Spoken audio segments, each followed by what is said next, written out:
Você sabe que a sua companhia nos nossos trabalhos aqui na Paz da Estação da Luz Espírita é importantíssima. É graças a você que nós reproduzimos essas programações da Web Rádio Cristo Consolador, da Web Rádio Estação da Luz e um vasto programa que nós buscamos e colocamos aqui à sua disposição na página Estação da Luz Espírita. Qual é o objetivo? Divulgar a doutrina sem fins lucrativos. Nós queremos chegar junto de você com aquilo que consideramos o melhor da doutrina espírita. E é por isso que lhe convidamos agora para mais esse programa. Programa Espírita pelos Caminhos da Evolução, do livro Gênesis, Caráter da Revelação Espírita, com Vicente Cardoso na Web Rádio Estação da Luz. Ou seja, é um programa imperdível. Vamos ao programa?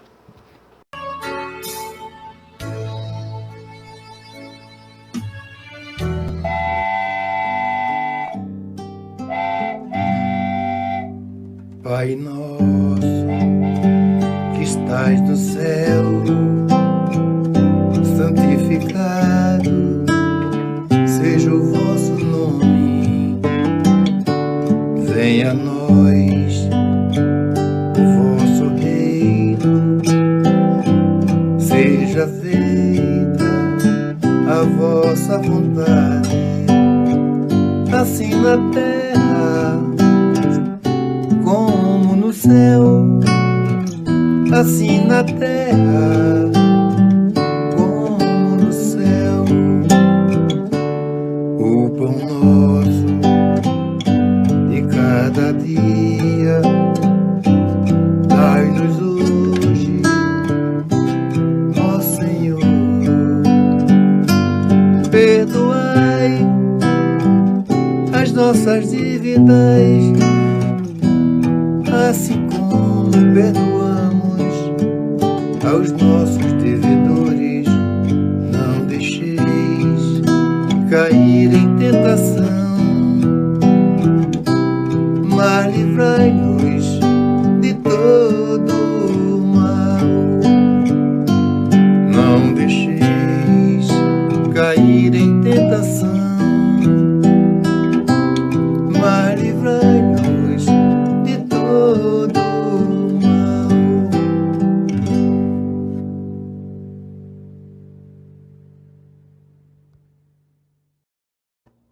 Muito bom dia, prezados amigos internautas, espíritas e não espíritas. É com muita alegria que nessa manhã desta segunda-feira maravilhosa, nós possamos, através da Web Rádio Estação da Luz, esse canal que leva luz em todos os quadrantes do planeta Terra, neste momento, juntamente a todos vocês, para mais uma live. Hoje, pelos caminhos da evolução, estudando o primeiro capítulo do livro A Gênese, os caracteres da revelação espírita, fazendo uma dissertação bastante vasta, colocando a doutrina espírita como sendo realmente aquilo que ela está para nós, como sendo a terceira das três grandes revelações que Deus permitiu que os homens pudessem receber ao longo da sua história. E nesta manhã, desta segunda-feira, nós estamos aqui para darmos continuidade àqueles assuntos que nós começamos na semana passada e hoje dando prosseguimento, falando da questão das reencarnações como sendo uma das maiores comprovações do processo pedagógico da nossa doutrina espírita. Porque com a reencarnação desaparece aqueles preconceitos de raças, preconceito de castas, pois é o mesmo espírito pode tornar a nascer rico, pobre, feio, bonito, isso, capitalista, ou o proletariado, não é isso? Chefe, subordinado, livre, ou na condição de escravo, pode nascer homem, quer dizer, o gênero homem, mulher, de todos os argumentos invocados contra a injustiça da servidão e da escravidão. Nós percebemos, então, que contra a sujeição da mulher à lei do mais forte, né?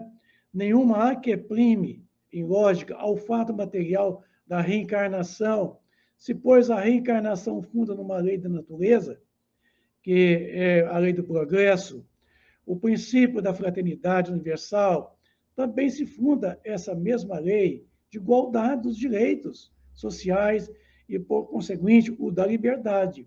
Então, veja bem que sem a reencarnação, nós não teríamos esses requisitos aqui mencionados. E com a reencarnação, nós vamos observar essa suscetibilidade de que de estarmos hoje aqui na condição de detentores do poder econômico, ricaços, né? Que nós estaríamos amanhã, certamente, revertendo o processo do mau emprego da riqueza, amanhã cairíamos o quê? Né? Na ausência da riqueza, na pobreza, talvez até na miséria, e que muitas vezes, abusando do poder político, social, econômico, cultural, amanhã estaríamos em condições inversas, porque é muito comum hoje a gente perceber que há ainda uma desigualdade muito grande entre as pessoas, entre as castas. E nós vemos que, de acordo com a lei divina, todos nós somos iguais perante o ato da criação. Embora nós não estejamos iguais hoje, mas quando Deus nos criou, conforme fala a pergunta 115 do Livro dos Espíritos, nos criou simples e ignorantes, mas todos tendenciosos ao crescimento espiritual. Assim, no ato da criação, todos nós fomos criados iguais. Por que que nós não estamos iguais hoje? É porque cada um tomou a direção que lhe apraz, a direção que achou conveniente, cômodo, isso. E cada um se diferencia de acordo com o desejo de progredir ou não. Por isso, a reencarnação ela vai ser demonstrada por essa diferenciação social. Na pergunta 55 do livro Consolador de Emmanuel, ele disse que a questão da igualdade é utopia, porque, de acordo com a reencarnação, nós só somos iguais no ato da criação. E hoje, nós não estamos iguais, porque cada um de nós, isso, faz aquilo que deseja, aquilo que opta. E isso cria essa diferenciação. Alguém está mais avançado no processo do progresso intelecto-moral, e chamamos de evolução, outros menos e outros quase nada. Por isso que essa diferenciação vai sempre comprovar que a reencarnação é essa grande oportunidade que Deus nos concedeu para que nós pudéssemos, no nosso crescimento intelecto-moral, avançarmos sempre à frente e acima. Não é somente à frente, não. Porque à frente é progresso intelectual e acima é progresso moral. Como a evolução é uma consequência do progresso à frente, que é o intelectual, e o progresso acima, que é o progresso moral, a evolução é uma consequência. É como se fosse o teorema de Pitágoras, que a soma do quadrado dos catetos é igual ao quadrado da hipotenusa. Então, assim, meus amigos, a evolução é uma consequência do progresso intelectual e do progresso moral. Só que o progresso moral é que define a evolução. Porque a pergunta 780 do Livro dos Espíritos perguntou se o progresso moral decorreria sempre do progresso intelectual. Responder que sim, mas que nem sempre é de pronto, nem sempre é imediato, tá? Podemos estar progredindo muito intelectualmente e moralmente atrasados, não é isso? Ainda muito lá atrás. Por isso que o progresso intelectual ele vem primeiro, que é o conhecimento, que é o discernimento do bem, do mal, do bem, quer dizer, da nossa liberdade da escolha, que é o livre-arbítrio.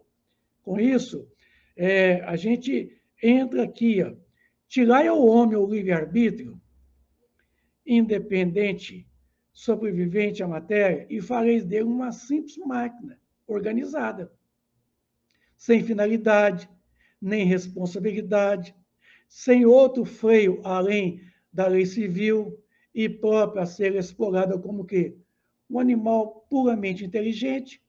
Então, se há um atributo em nós essencial, certo? É o livre-arbítrio, tá? Porque se nós não tivéssemos a liberdade no ato da escolha, seríamos máquinas, simplesmente máquinas, e muito bem organizadas, cuja finalidade não precisaria ter responsabilidade, tá? Nem compromisso, não precisaria das leis divinas, tá? Somente a lei civil a poder regular o comportamento da máquina.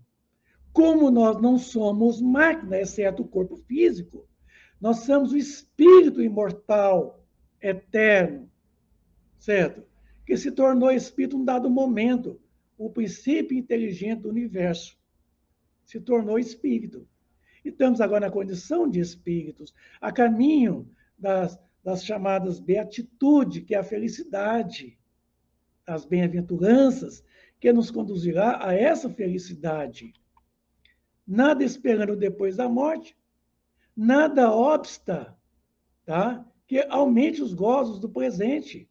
Se sofre, as tem a perspectiva do desespero e o nada como refúgio, com a certeza do futuro, com a de encontrar um novo, aqueles a quem amou, com o temor de tornar a ver aqueles a quem também ofendeu, todas as suas tendências também mudam. Então, veja bem, estamos aqui já dotados de uma perspectiva de grandes possibilidades de nós encontrarmos nossos amores, verdadeiros amores que nós conquistamos, mas encontramos também aqueles algozes a quem nós realmente o fizemos ontem, algozes destes, por isso, para uma continuidade de acertos, o aprimoramento. Acerto quando nós estamos em débito conosco mesmo, tá? Quando nós erramos com eles. E aprimorar quando nós acertamos, quando nós tivemos um certo crescimento, que não é bastante, que não é suficiente. Aí, para a gente poder explicar realmente a questão do livre-arbítrio, eu vou citar aqui 3 atributos essenciais, tá? Começando, então, pelo instinto. O instinto é um atributo que precede, tá, a nossa condição no reino que? No reino animal, irracional, e no reino vegetal. Em contrapartida ao instinto, nós temos a razão. Então, quer dizer, os animais não têm razão, tá? Mas têm instinto. Porque instinto é uma inteligência não racional, é uma inteligência mecânica, tá? Razão já é justamente aquela condição de você poder reflexionar, tá? É você reflexionar o conhecimento, permitir que você reflexione, que você pensa, que você repensa, que você deduz, que você, então, reflexiona.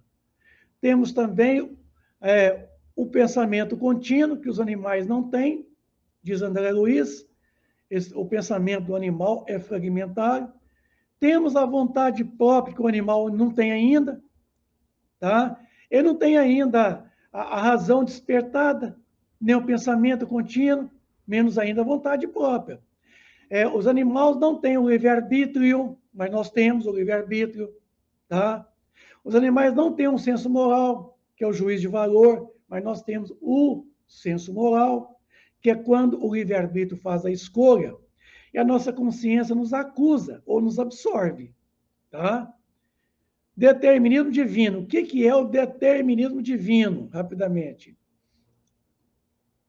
É a lei física, quer dizer, as leis físicas, as leis da natureza, as leis químicas, que regem o comportamento intrínseco dos átomos, das partículas e das moléculas, e as leis biológicas, que é a lei que regula a vida dos vegetais, a vida dos animais, tá? E até mesmo a vida do nosso corpo físico, tá? Isso aqui é o determinismo divino, tá? Mas nós temos o nosso autodeterminismo, depois que nós temos desenvolvido o instinto, a razão, tá?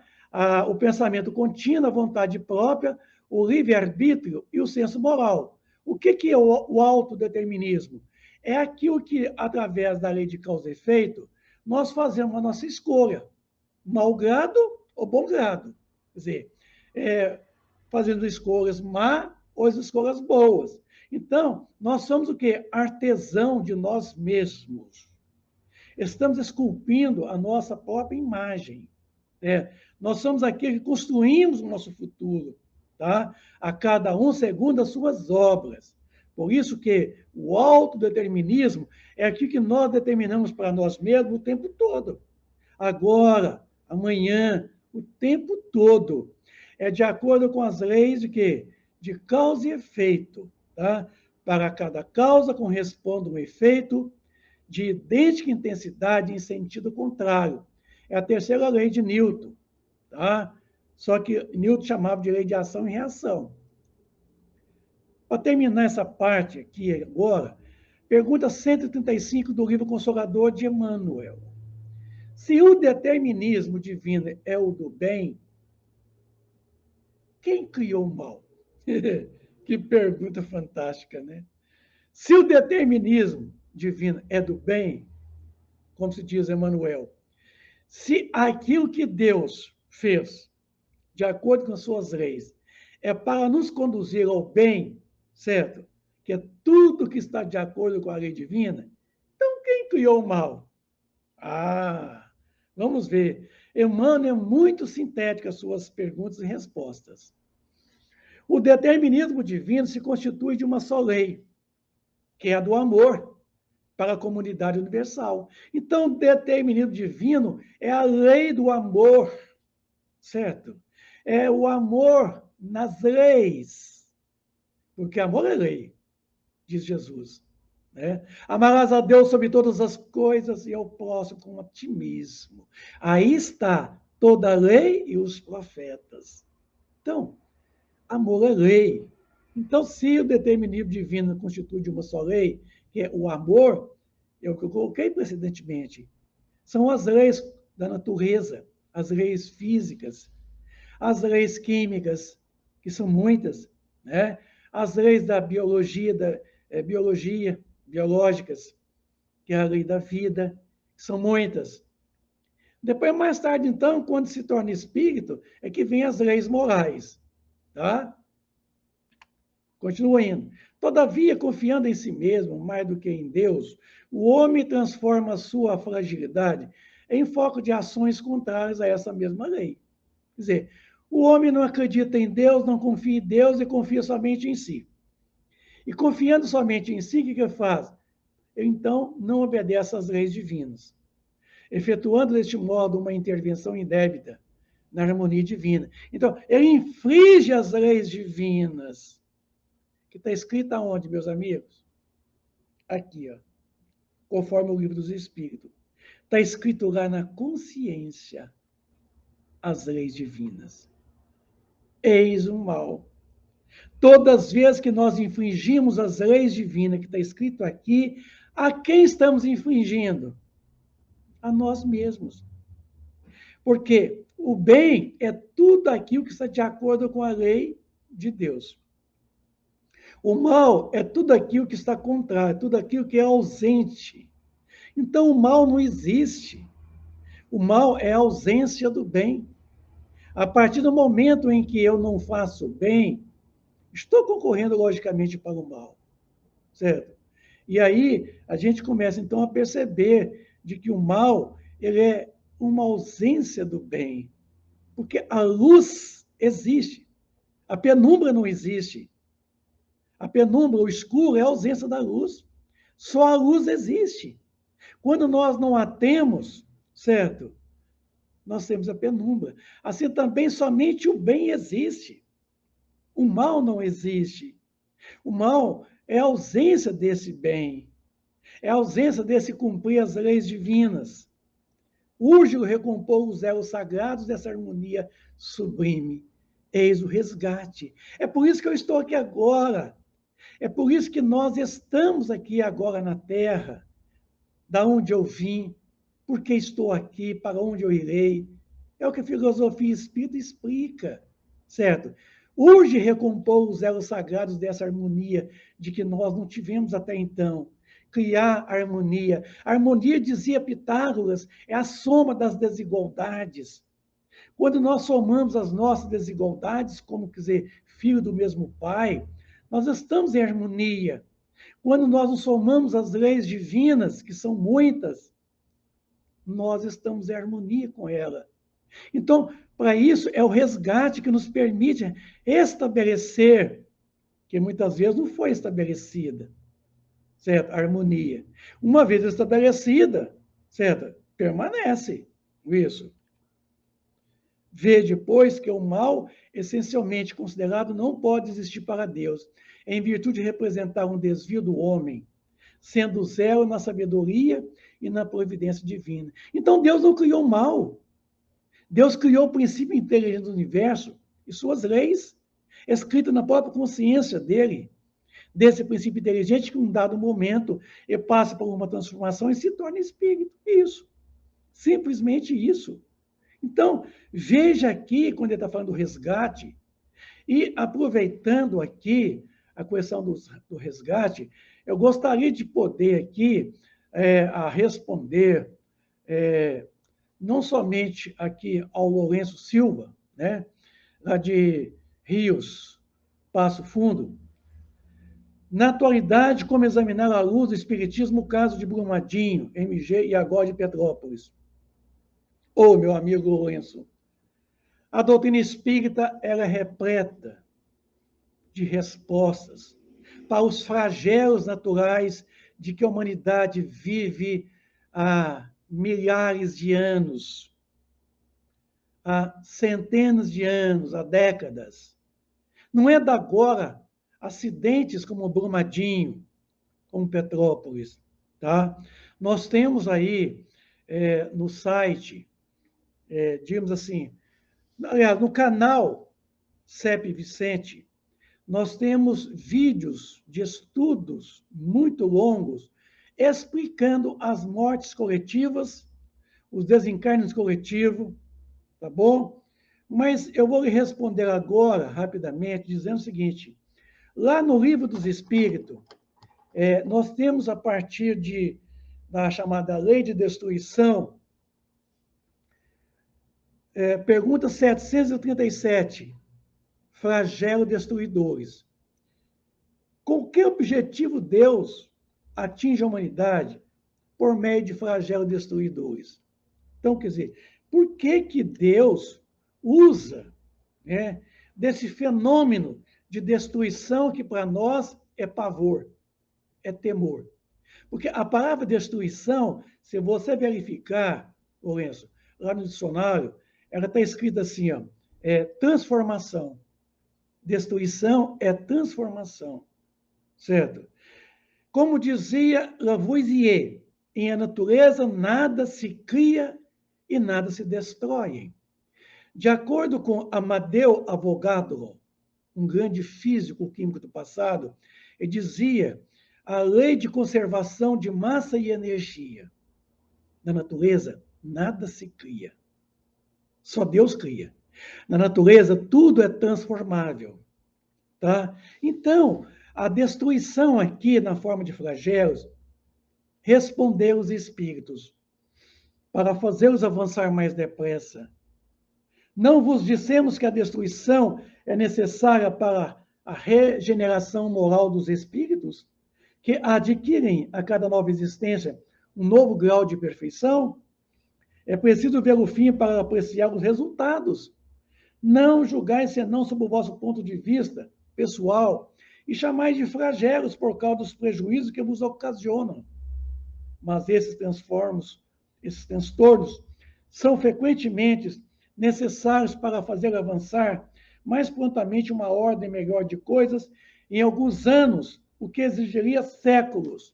Então, meus amigos, se nós estamos aí nessa quietude, nessa zona de conforto, de comodismo, que pensa assim, ó, estou trabalhando, estou comendo, estou bebendo, estou dormindo, estou paciente, está bom demais esse trem. Não estamos preocupados com o nosso progresso, com a nossa evolução. Aí vem, de acordo com a natureza, tá, que nós estamos num mundo de expiação e provas, onde o mal ainda predomina, onde o escândalo é condição de sine qua non, é condição necessária, coisa que eu não posso fazer por vocês, mas eu posso fazer com vocês. Né? Mas há daquele por quem o escândalo venha. Aí nós estamos nessa condição sempre de desacertos. e de acertos, muito pouco. Aí Deus permite que a humanidade seja sacudida de tempos em tempos com algumas comoções sociais, a fim de desenvolver em nós o sentimento de fraternidade, de solidariedade, de piedade, de amor. Vocês estão vendo aí quantas campanhas sociais foram feitas com o pessoal da Bahia, quando as enchentes chegaram lá. Aqui em Minas Gerais, também as enchentes fazem estrago até hoje. Muitas campanhas de solidariedade. Vocês estão vendo aí as campanhas lá para Petrópolis, Rio de Janeiro. O pessoal doando roupas, colchões, água mineral, alimentos, dinheiro. Olha, essas comoções são necessárias para poder despertar em nós o sentimento de fraternidade, o sentimento de busca, da gente se colocar na condição do outro. O que nós não gostaríamos que o outro fizesse a nós, certo? Que nós não fizéssemos ao outro. Então, se colocar nesse momento, naqueles nossos irmãos de Petrópolis, certo? Aqueles nossos irmãos lá de Brumadinho, foram 270 vidas. Aquilo ali é o seguinte, Claire Duplantier, no livro Obras Póstumas, ela fala sobre as provações coletivas. Eu sugiro a vocês aí procurar o livro Obras Póstumas, de Allan Kardec, e lá tem provações coletivas, de Claire Duplantier. Ela explica que, no processo das expiações coletivas provacionais, expiamos individualmente, expiamos na família, expiamos em grupo, uma cidade expia conjuntamente, um estado, um país, um continente, um planeta Terra expia, resgata, conforme está aqui, ó. Eis aí o resgate. Se nós fizemos ontem mal feito, se nós ontem erramos, nós temos hoje a oportunidade de podermos resgatar esse passado delituoso. Tá? Passando o quê? Pelas provas expiatórias, quer dizer, expiando o mal feito do passado e tendo concomitantemente as provas que nos proporciona ao crescimento espiritual. Portanto, que Claire Duplantier, ela explica, certo? Hoje, o carrasco ele está junto à sua vítima de ontem, num processo expiatório provacional, só que hoje nós invertemos. Eu vou só relembrar um fato da história, lá na antiga Roma, tá? O Coliseu de Roma, na onde o poderio daquela época matava os cristãos no circo romano. Colocava ali os cristãos, dezenas, centenas de cristãos, e soltava os leões para ser comido pelos leões, degolados pelos leões. Passavam cavalos com as suas carruagens em cima dos cristãos. Mataram milhares de cristãos. Ficaria impune? Eu vou lembrar outro fato. A noite de São Bartolomeu, morreram 30 mil a 40 mil calvinistas, monguantes, que chama, quer dizer, protestantes. Em nome da rainha da França, mandou matar os católicos, os católicos mataram protestantes, certo? De 30 a 40 mil, numa única noite, é chamada Noite de São Bartolomeu. Fica impune, meus amigos. E aí, vocês começam a perceber, o último exemplo que eu vou dar, tá? Hiroshima e Nagasaki, 2 bombas jogadas ali de 15 quilotons só 15 quilotons. Matou para mais de 200 mil pessoas que foram queimadas, fulminadas em segundos, foram vaporizadas. Fica impune? Quantos milhões da Primeira Guerra Mundial?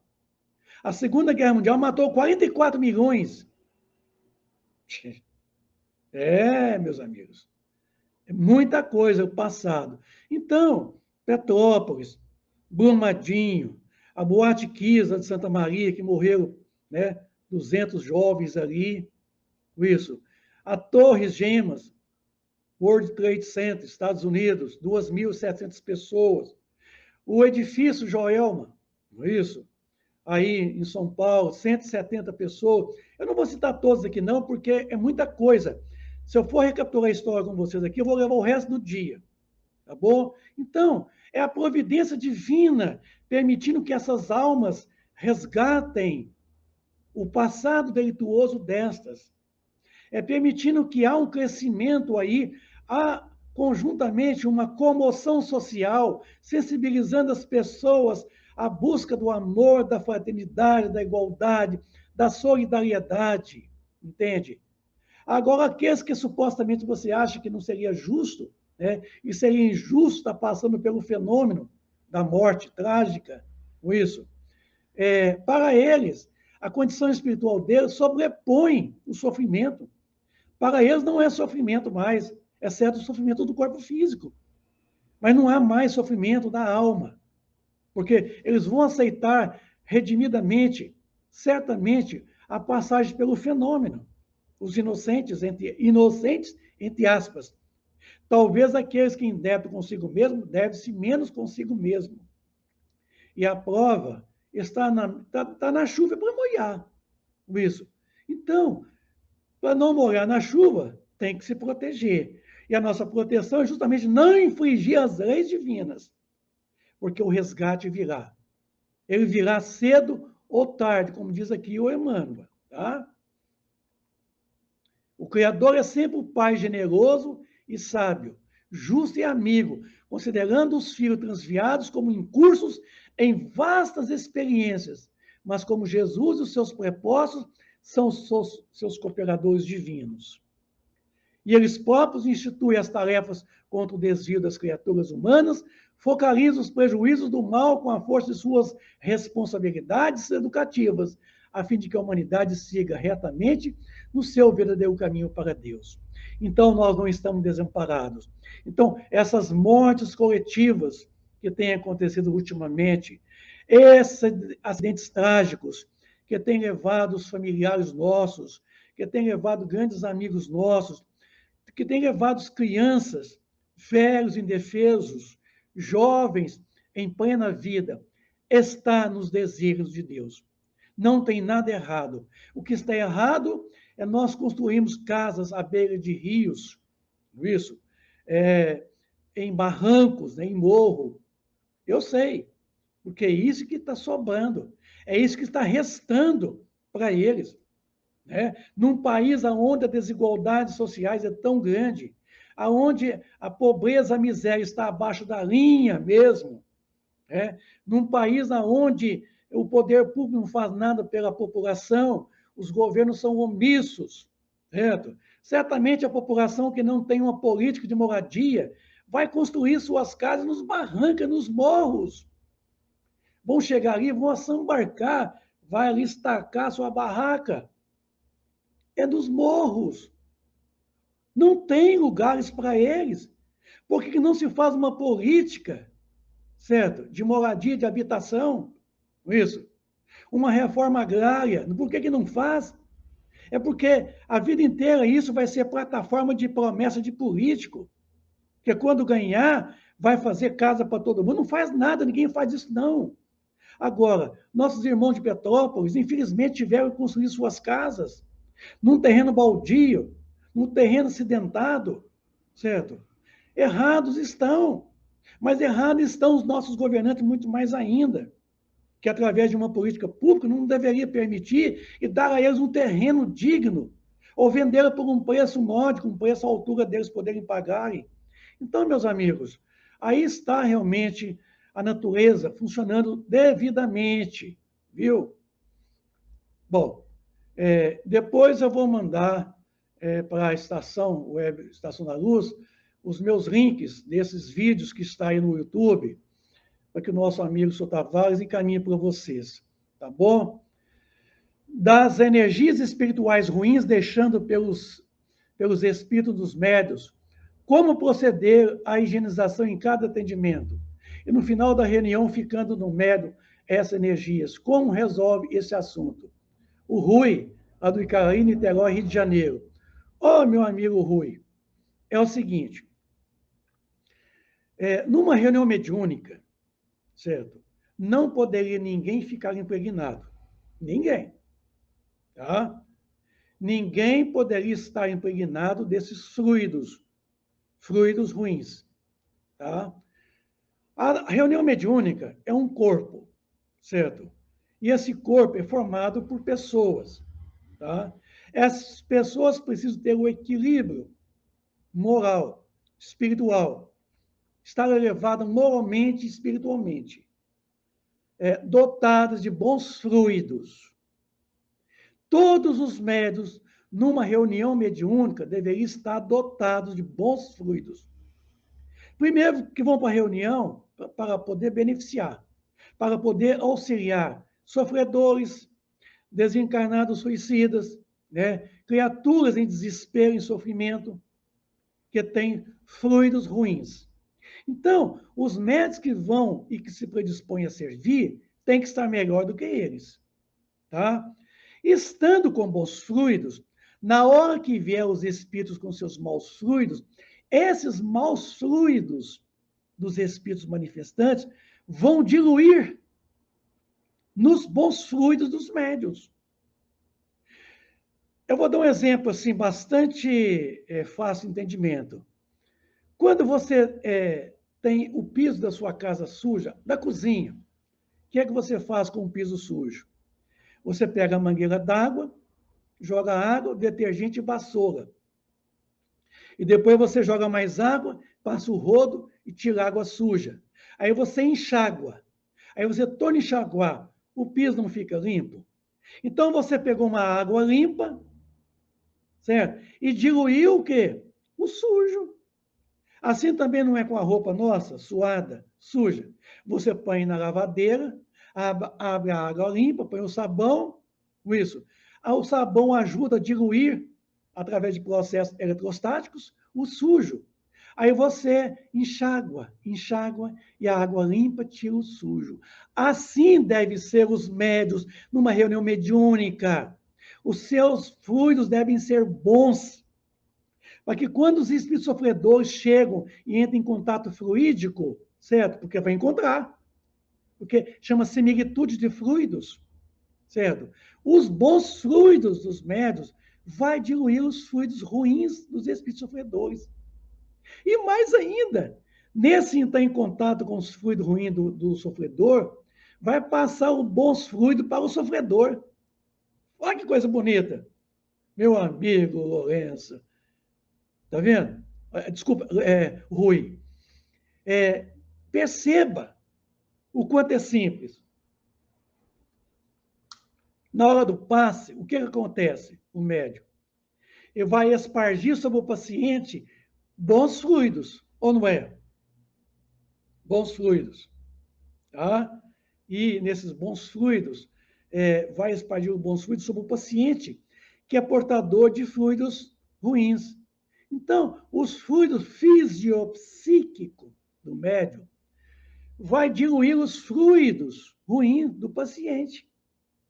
É assim que funciona. Eu tenho um vídeo aí no YouTube, que através de uma experiência de laboratório, eu faço uma demonstração como é que funciona o processo da transfusão de fluidos na hora do passe. Eu vou pedir o Sr. Tavares para depois encaminhar, deixar aí, para que vocês possam acessar isso aí para ver. É muito interessante. Assim, eu não posso aqui desenvolver com vocês esse assunto, porque eu tenho mais perguntas aqui, mas eu estou sendo assim, sucinto, dizendo, meu amigo, numa reunião mediúnica, ao terminar, ninguém pode ficar mal. Viu?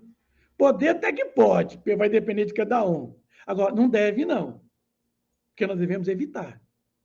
Ir para uma reunião mediúnica com condição moral, condição higiênica, condição mental, psíquica, espiritual.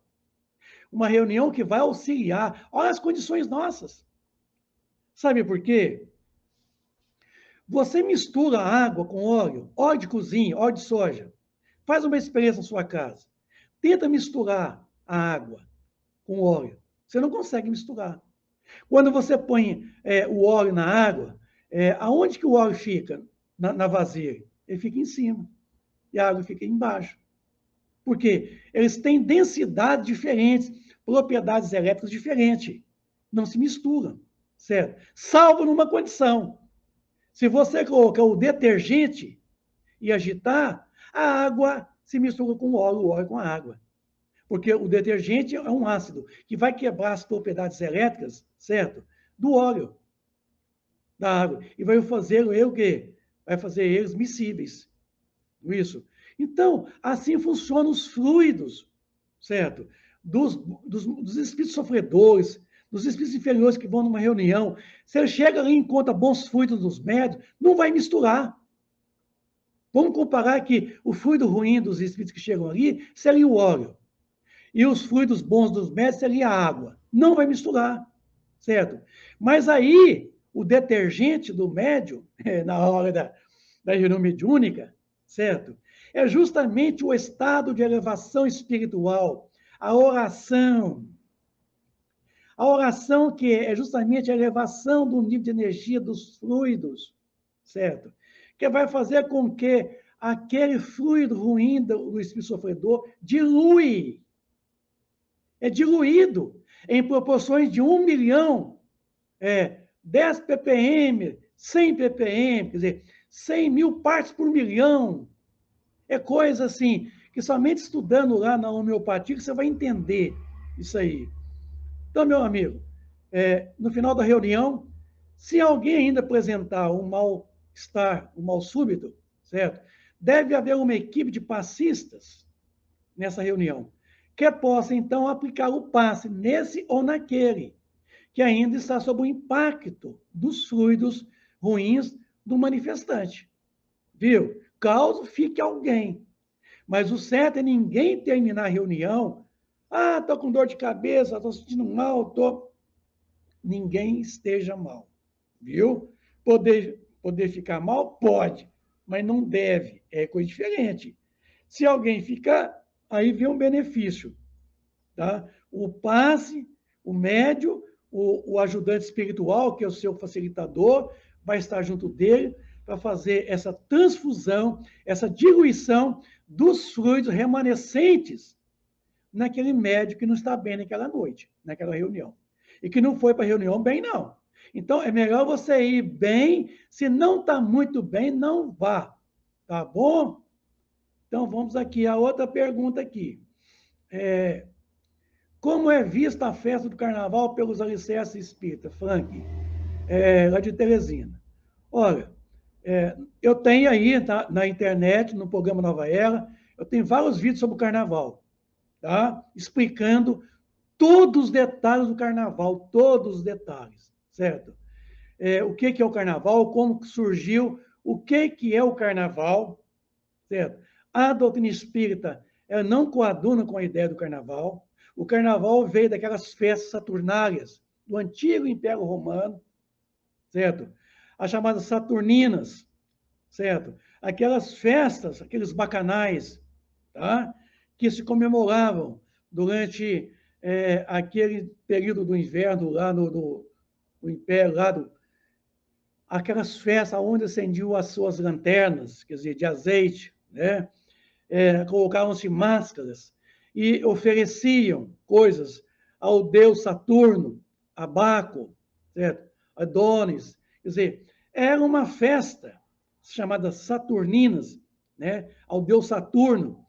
E essas festas eram comemoradas durante 3 dias e 3 noites, bebendo, comendo, toda a algazarra, todo o desregramento, certo? Verdadeiras orgias, prestando aos espíritos, chamados deuses. Deuses nada, era um Deus com D minúsculo, certo? D minúsculo, Saturno, Adonis, certo? Baco. Então, era um Deus com D minúsculo, eram espíritos zombeteiros, vingativos, espíritos inferiores, que necessitavam ainda dos gozos terrenos, da comida, da bebida, do sexo desvairado. Então, o carnaval, ele é uma prática, ele tornou-se uma cultura ocidental quando veio lá do Oriente e chegou aqui para nós aqui e tomou conotações comerciais, tomou conotações capitalistas. O que está por trás do carnaval hoje no Brasil, certo? É o capitalismo. Hoje, o jogo do bicho, né? O tráfico, está muito por trás do carnaval. Tá? Hoje, os governos provocam nas suas cidades os carnavais de ruas, né? Esses lugares fechados, como é no próprio Rio de Janeiro. O carnaval gera milhões e milhões de dinheiro, certo? Embora o carnaval gera também muitos empregos, né? Porque vem as facas de enfeites de carnaval, de carros alegóricos. É muita coisa que está por trás disso aí. Então, é o capitalismo hoje que está por trás do carnaval. O carnaval é uma prática não cristã, certo? É uma prática onde o desregramento, certo? A sensualidade, os vícios, o tráfico imperam. Então, o carnaval é uma festa que nós não devemos submetê-lo. Cultura do carnaval é uma cultura puramente capitalista. Tem gente tirando aí, ó, e tirando muito benefício do carnaval. Principalmente os governos tiram benefícios.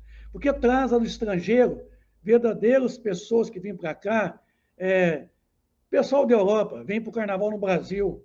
O Brasil, ele representa o carnaval a nível mundial. É o melhor carnaval. Obama dizia, como governador lá dos Estados Unidos, o presidente dos Estados Unidos, ele dizia que o problema do brasileiro são duas coisas: carnaval e o quê? Futebol.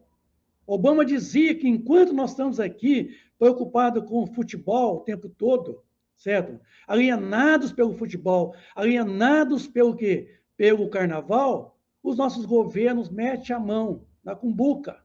Lá, ó, mete a mão. Obama coloca isso numa fala dela aos brasileiros.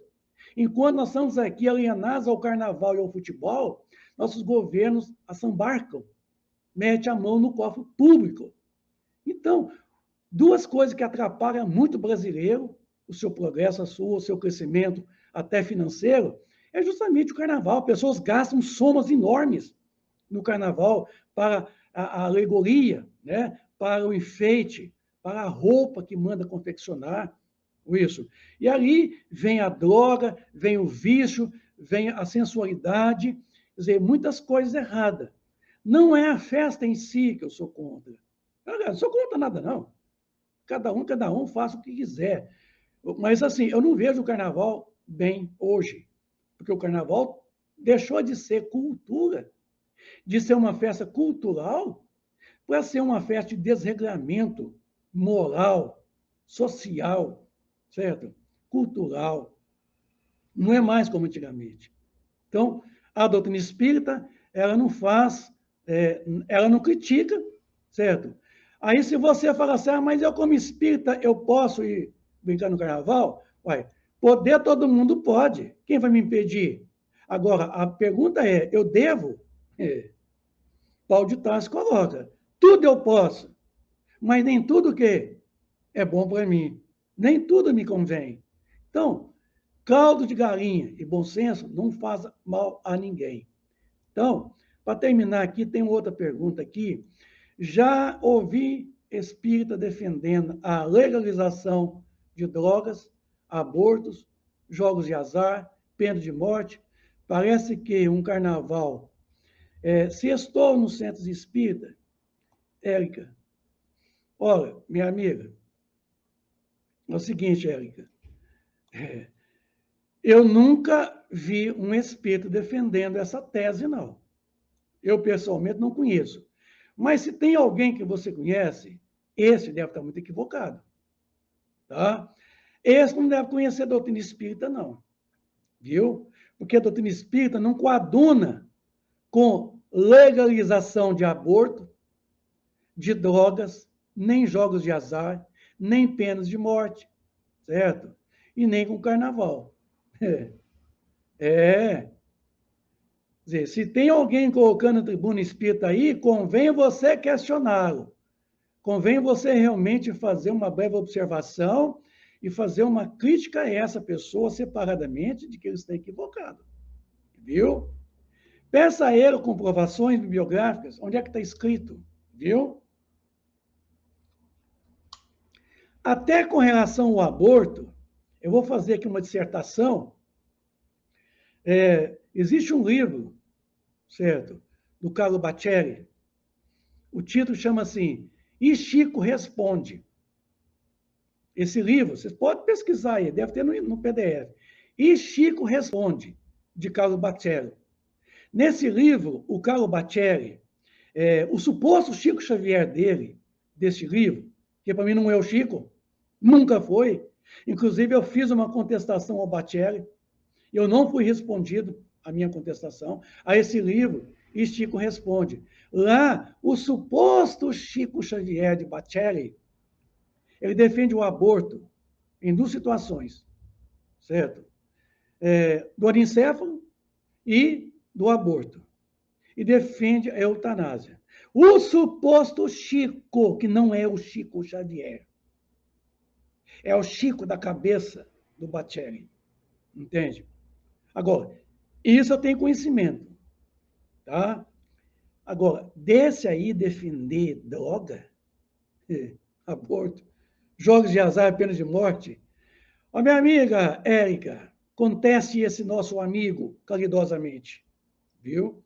No Evangelho, nos coloca o seguinte, se aquilo que uma pessoa fala, aquilo que uma pessoa faz, se o mal é somente a ela, deixa para lá. Se o mal que ela faz, se o mal que ela prega, se o mal que ela vive, somente a ela, esse mesmo mal, fala a caridade, deixa para lá. Mas se esse mal prejudica uma maioria, aí agora muda o sentido. É melhor, então, que você sacrifique esse único que está pregando mal, vivendo mal, certo? Do que muitos serem as suas vítimas. Porque tem certos maus que vai prejudicar um conjunto. Então, se tem alguém na tribuna falando bobagem, vai sair alguém de lá criticando ou aceitando. Então, se esse mal somente prejudicaria essa pessoa que defende o crime, aqui tem crime hediondo, o aborto, o infanticídio. Se tem alguém defendendo o infanticídio, certo? É melhor que você, então, sacrifique esse, do que muitos serem as suas vítimas. Sair dali, admitindo também a pena de morte, o aborto, a eutanásia, a droga, a drogadição, isso. Meu amigo, bom senso e caldo de galinha não faz mal a ninguém. Então, estamos aqui justamente para poder estar com vocês falando das coisas que nós devemos, das coisas que nós não devemos, né? Então, as perguntas são muito bem-vindas. Estamos aí para poder fundamentar. Nosso tempo realmente é muito curto. Então, nós damos, assim, algumas guinadas, mas eu vou postar para vocês, certo? Vou pedir ao senhor Tavares que encaminhe para vocês os links desses assuntos aqui, ó, né? Sobre essa primeira experiência aqui, ó, tá? Dos fluidos, como é que faz a diluição dos fluidos, né? Aqui, ó, sobre esta questão aqui, ó, e sobre o carnaval, tá? E sobre as mortes coletivas que nós fazemos questão assim, de que vocês conheçam, porque lá tem um estudo de 2, 3 horas, onde está muito bem explicado, com os maiores detalhes, as provações coletivas, as mortes coletivas, certo? Aonde está essa providência? Eu sugiro a vocês, então, pegar aqui o livro dos Espíritos, a partir da pergunta 737. Dê uma lida a partir dela. Vocês vão entender de que Deus usa desses recursos, inclusive que a 738 pergunta assim, mas Deus não poderia utilizar de outros meios para poder fazer avançar a humanidade? Essa foi a pergunta, 768. A resposta foi: sim! Deus todos os dias mune-se de meios variáveis de nos fazer avançar o progresso, o intelecto moral. Mas somos nós que fechamos nossos ouvidos, nossos olhos a esse chamamento. Meus amigos, todo o tempo que nós temos, de todos os tempos da humanidade, os homens sempre receberam da espiritualidade benfeitora as mensagens consoladoras, reconfortadoras, esclarecedoras, mensagens libertadoras, o tempo todo. Nós temos o Alcorão, o livro dos mortos, lá o livro dos Vedantas, o Vedismo. Nós temos lá os livros, o judaísmo, o de Moisés, o Evangelho do Cristo, a doutrina espírita, temos o budismo, o islamismo, nós temos o taoísmo, o confucionismo, nós temos N ismos que traz a mensagem libertadora, consoladora, esclarecedora e educadora. Nós temos as filosofias, certo? Nós temos a consciência para discernir o que está errado, o que está certo. Vem me dizer que nós não temos consciência do errado e do certo. Hein? Vem dizer que nós não temos esclarecimento que o cigarro mata, que a droga mata, que o álcool mata, certo? Não vem dizer que nós não temos consciência disso? Vamos dizer que nós não temos consciência, certo? Do amor, da fraternidade, da solidariedade. Então, se nós não temos, Deus permite que os acontecimentos que estão na própria natureza são aproveitados, porque vai acontecer, estando ali aquele Morro de Petrópolis, habitado ou não, haveria deslizamento de terra com aquela chuva, certo? Haveria, certo? Só que, como já haveria aquele acontecimento, os seus habitantes que estão ali, certamente serão pessoas que deveriam passar pelo gênero de morte. Porque o gênero de morte, nós elegemos para nós. Somos nós que elegemos a natureza de morte. Quando eu falo gênero de morte, é gênero de provas. Tá? Está lá na pergunta 258, 259 do Livro dos Espíritos, você pode pesquisar.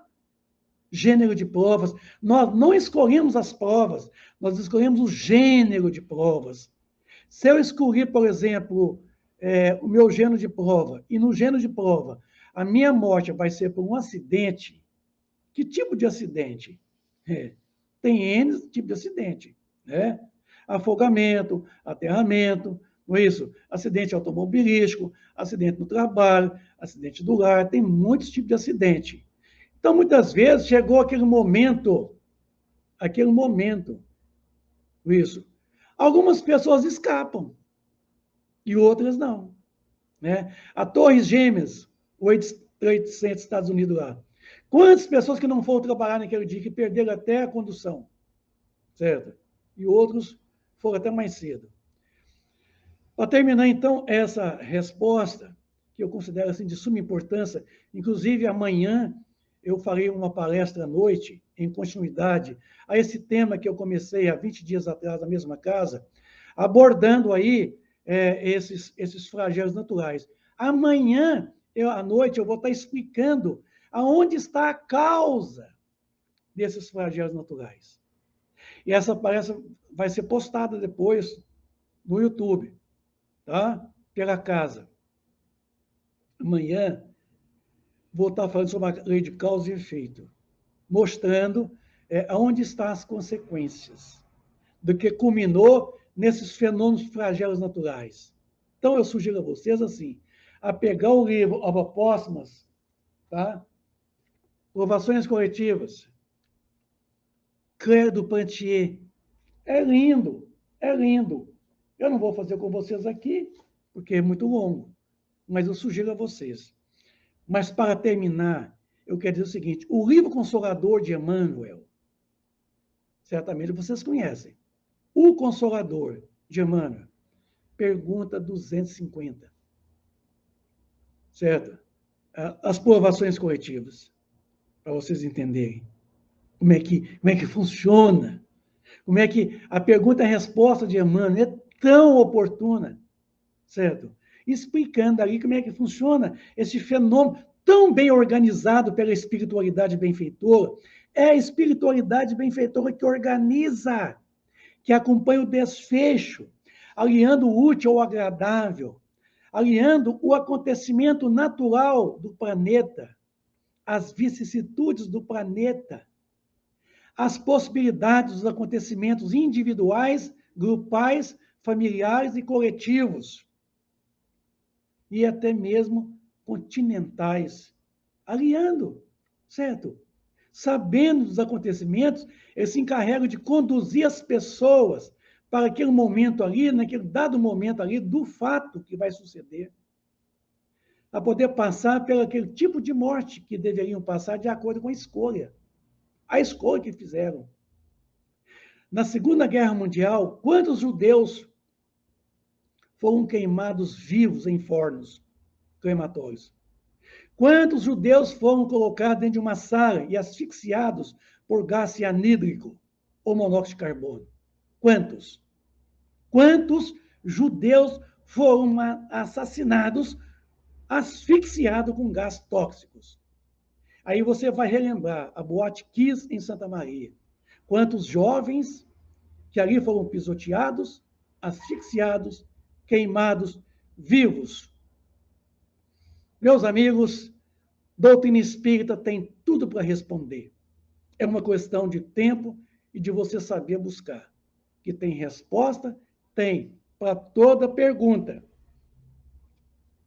Se eu não fui muito bem claro, eu sugiro a vocês, assim, a reformular as perguntas e eu vou respondendo na medida do possível.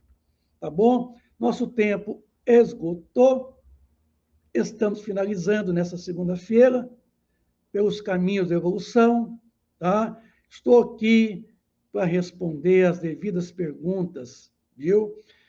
Vocês têm todo o direito de aceitar as minhas respostas, porque não é minha. A forma como passo é minha, a forma de passar, mas as respostas estão na literatura espírita, tá bom? Portanto, que eu sempre dou a bibliografia, para vocês ir lá e ver que não é eu que estou falando, é meu pensamento, tá? Das minhas ideias, não.